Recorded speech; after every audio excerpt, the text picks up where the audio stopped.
Hi, everybody. Thanks for being here. And you can just call me Jen. And yeah, how wonderful to be getting all of this together. Such an important thing in today's world. I guess I'll just, share a little bit about why I'm here. And of course, like most of us, it's personal. I am a functional medicine practitioner, a functional nutritionist. I specialize in functional medicine and functional nutrition for people specifically recovering from addiction, trauma, and mental health. And if you're not familiar, functional medicine is kind of newly emerging, but it's taking over the medical scene really quickly because it's a biology-based approach to health in a response to heal people from chronic illness, because in today's world, the chronic illness is what most people are struggling with today. And the allopathic Western model was created when contagious viruses, diseases, and, I know we have COVID right now, but that medical model was created when the majority of health problems were different than what we have today. And so when we look at medicine and healing through a systems-based approach, that the human being is whole, that all systems in the body matter, and that the person isn't just a meat sack, that there's a spirit, there's emotion, and there's a mind involved with that as well. And so from my experience as somebody who's in long-term recovery from a really nasty 17-year-long addiction and coming from a family with multiple generations of the same experience, I have found that the overlaying the functional medicine model to my own recovery was what not just saved my life from addiction. I was able to do that the old-fashioned way, but to get over the things that lead into addiction, can perpetuate the addiction, and for most people, stay with them into their recovery lifelong. And so I believe that that's the reason that we see such a high relapse rate, is that the underlying conditions aren't completely resolved. And my experience with addiction is that it's mind, it's spirit, but it's also body, and all three parts are equally important for recovery. And so I came to Ibogaine, which is why I'm here speaking to you guys today, actually over 4 years into my own recovery, which is not the usual story that we hear. We know that it's really good for interrupting opiates, and we'll hear a lot more from the experts on that today. But for me, I got my drug of choice was alcohol. And I had struggled with lifelong depression and anxiety since I was basically born. And I was also very high functioning at the same time. So I was pretty much like classic, but I was, my drug of choice was alcohol, to the point where I had almost drank myself to death by the time I was 29. I'm 40, almost 42 now, and my life is, I feel better than I did back then. My life is better than I could have ever imagined. But when I got into recovery, what was available to me at that time was 12-step fellowship, and I applied it really to the T, and it did save my life. I lost the desire to drink, but I didn't lose all of the things that I was drinking over. And what incessantly stayed with me was my post-traumatic stress, was my depression bouts, was my chronic fatigue, my chronic pain, my severe social anxiety, which is why I began drinking in the first place, is I had a really hard time being around groups of other people. I was painfully shy. And so once I got into recovery, my lesser addictions kicked up. I was told that was okay, and what I realized now looking back is, there's nothing wrong with that recovery model. It was just not a complete one. And, what I was doing back then, what I was being taught to do, and what we're all being taught to do in recovery, no matter what path we're really following that's available in the mainstream right now, is to live life managing these symptoms, living with these symptoms, and somehow not turning to medicate ourselves with drugs and alcohol over them. And so for the first 4 years of my recovery, looking back now, what I realized I was striving for was amounts of time without using drugs and alcohol, rather than striving for my best health, where the need to medicate myself would naturally fall away because I had effectively changed the way that I felt so that I didn't need to change the way that I feel anymore. And so what happened was my work addiction, my caffeine addiction, and my nicotine addiction almost brought me to my knees in recovery. At that point, I had a 2-year-old daughter, and it was a last-ditch effort to go down to Mexico and receive an Ibogaine treatment before I went the pharmaceutical route. And I had the diagnosis of depression, anxiety disorder, and post-traumatic stress. And I went down very afraid of losing my community. I've been told that I can't take any mind-altering substance, so I relapsed. At that point, I was really attached to the amount of time that I had in recovery. And I think that this touches on, a point that Lakshmi brought up, is that I believe one of the main reasons that this substance, this medicine, is still illegal in the United States. It's not so much that the government's against it. And I know we have the big pharma and all that stuff, but what I've experienced in all the recovery communities I've spent time, and the thousands of people I've spent time around that are also on the recovery path since I got into it, is that there's this misconception based on what's legal and what's not, of what's okay for somebody in recovery to take or not, since 12-step is like kind of the main feed of philosophy into all recovery programs at this point, at least in the United States. And so I really believe that the misunderstanding of the difference between a medicine and a drug within the recovery community itself is the number one reason that this isn't getting more attention, and this isn't getting more push to legalize. Because if we don't advocate for ourselves as people in recovery, then who the hell is going to do that, right? And that's the number one reason I show up for these things, and then I do the work that I do. Because I believe that the more of us speak to this, the more likely that we're going to have our rights given back to us, which is the ability to access health on the physical, mental, and spiritual levels, regardless of what that looks like for the individual. And I guess why I'm here too, I just wanted to say, because I saw in the chat box some talk about decriminalized nature.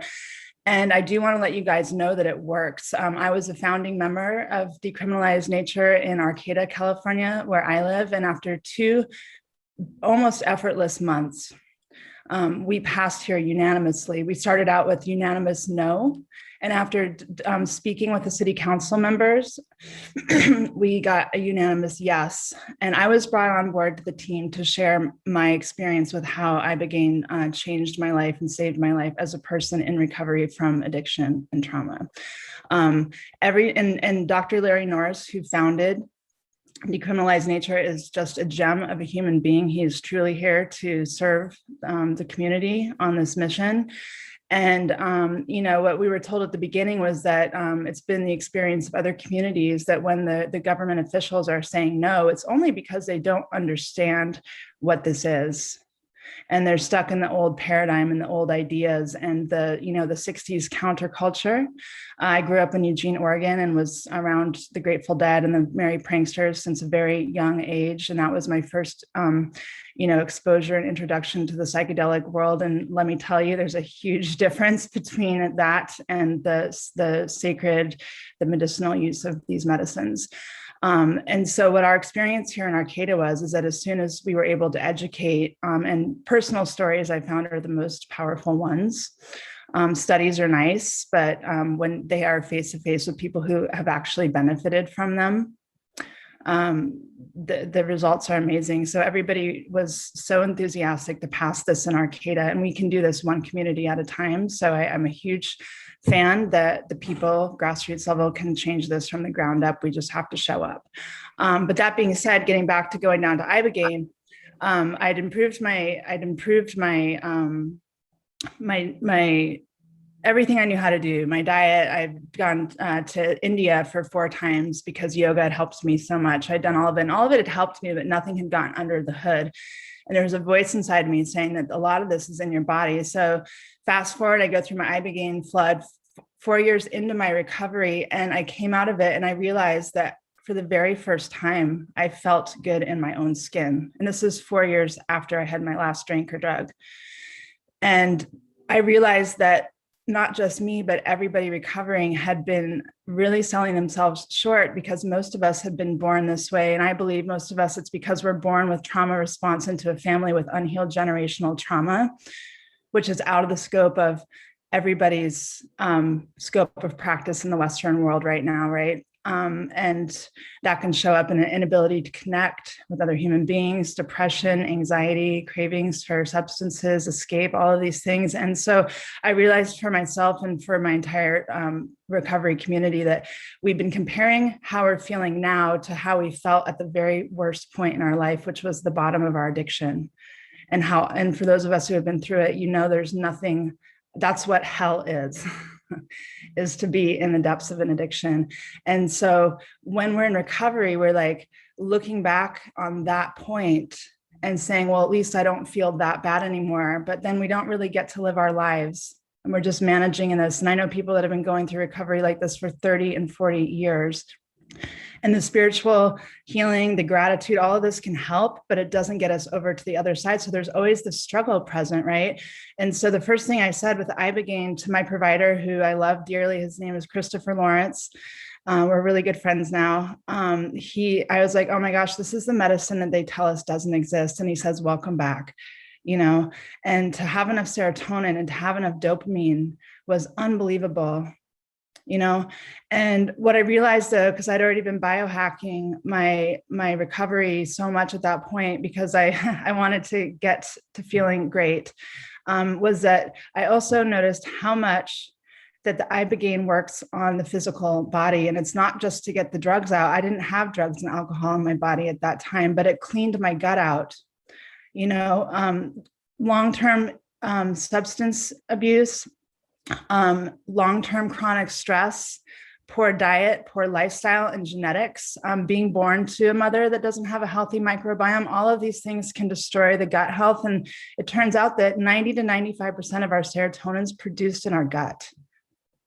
It's produced in our gut. And the Ibogaine knows this. The plant medicines are intelligent medicines, and they can scan the body and they can figure out where the individual needs to be corrected and correct it. The liver not only detoxifies all of the substances that we put into our body, but it detoxifies the endogenous chemicals that our body makes. And so when we're looking, like Lakshmi talked about, epigenetics, there's genetics involved that make people more susceptible to addiction, like the inability to have the inability for the liver to detoxify properly. Some people might be familiar with SNPs called MTHFR. There's MAOA. That's where a lot of the antidepressants are focused on, those class of medications, and and so if we can't detoxify not just drugs and alcohol, but our hormones that we don't need anymore, our neurotransmitters that we don't need anymore, there's going to be toxicity in the body even after we stop using drugs and alcohol.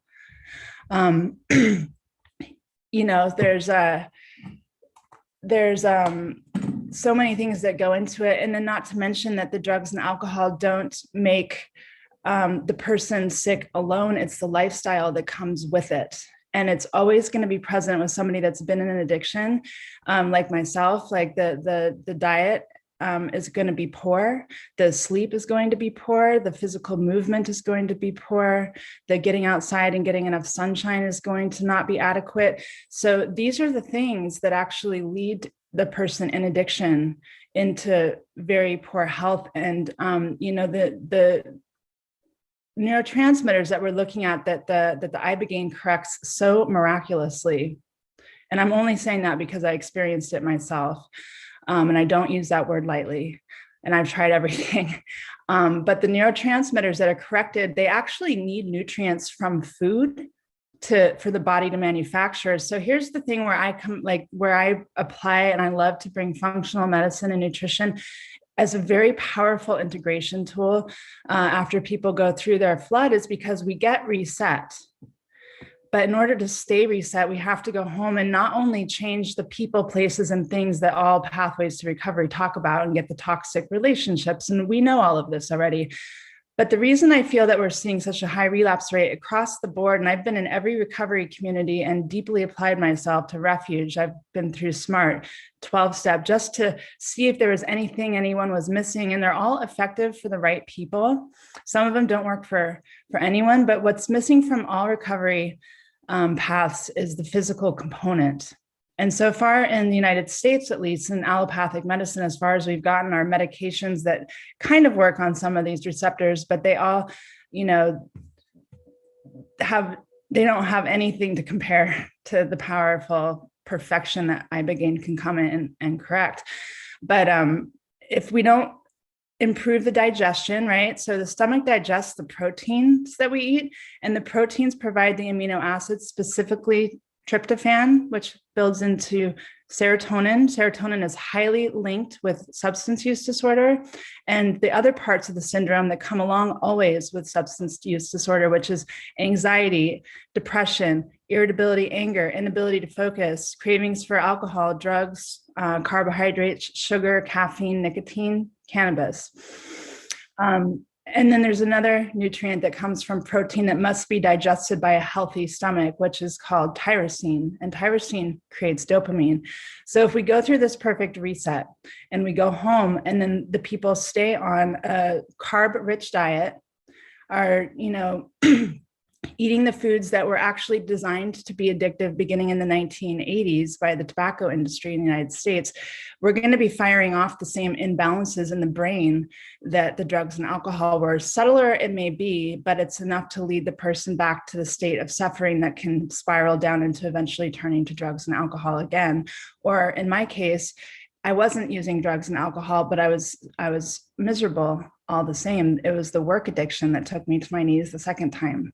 And I know now because my body was out of balance. And so, like Lakshmi mentioned, epigenetics, dating back to Dr. Bruce Lipton's beautiful work, and the book Biology of Belief is a great one to read, and his discovery of epigenetics back in the 1970s. We now know that genetics are not our destiny, which is great news because there is a suite of genes that we now know are present with addiction. There's 12 of them, and there's several companies that we can actually test for now. But the genes are our tendency when we're under stress. And stress doesn't just come from emotional relationships or unhealed trauma. It can come from eating an inflammatory diet. Brain inflammation is now being recognized, at least in the holistic and functional medicine community, as one of the #1 causes of depression.